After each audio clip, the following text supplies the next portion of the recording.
یو سوال یې ورور کړی دی، وایي زموږ په علاقه کې چې کوم جومات دی نو هغه د صوفیانو جومات دی.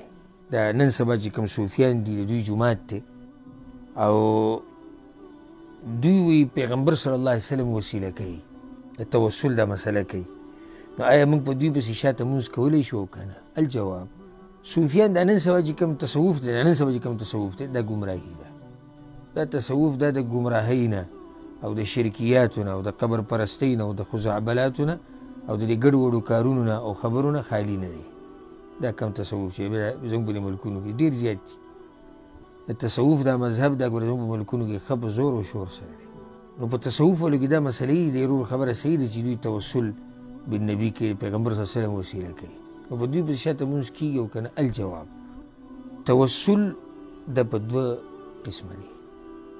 پیغمبر صلی الله علیه وسلم باندې توسل کول دا په څو قسمه دی؟ دوه. یو داسې ګوره پیغمبر صلی الله علیه وسلم ته د هغه ذات وسیله کول او د هغه نه یو شی غوښته چې یعنې ای پیغمبره تا نه یې غواړو، ته زموږ دپاره دا کار وکړه، ته زموږ دپاره دا مشکل حل کړه، ته زموږ دپاره دا مسله حل کړه. دا کوم شرک دی؟ شرک اکبر دی. ولې؟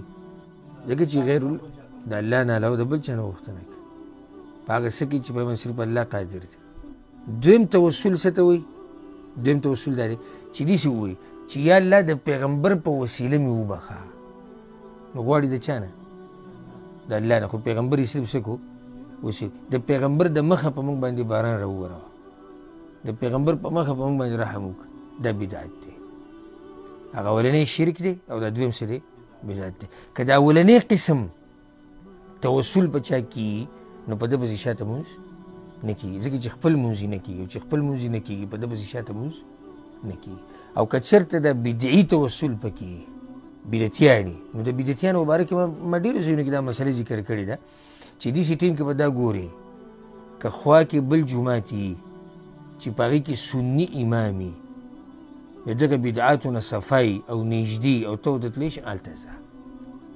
خو که نه جومات نشتې بل یا شتي خو ډېر لرې ده، تلو کې تکلیف دی، نو بیا په داسې امام پسې مونځ کېږي او د ده دا کار چې دی دا څه ده؟ خو بدعت دی.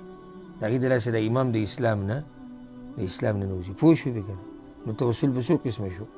دوه قسمه. یو شرک دی او دویم بدعت دی. که شرک وي په د امام کې نو په مشرک پسې په شاته مونځ نه کېږي، او که صرف پکې بدعت وي نو په بدعتي پسې شاته مونځ کېږي. او که بل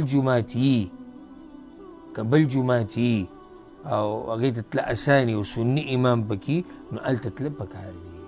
یعنې بیا په دې بدعتي پسې مونځ کېږي چې دی په داسې بدعت کې واقع دی چې کفر ته نه رسي. والله اعلم.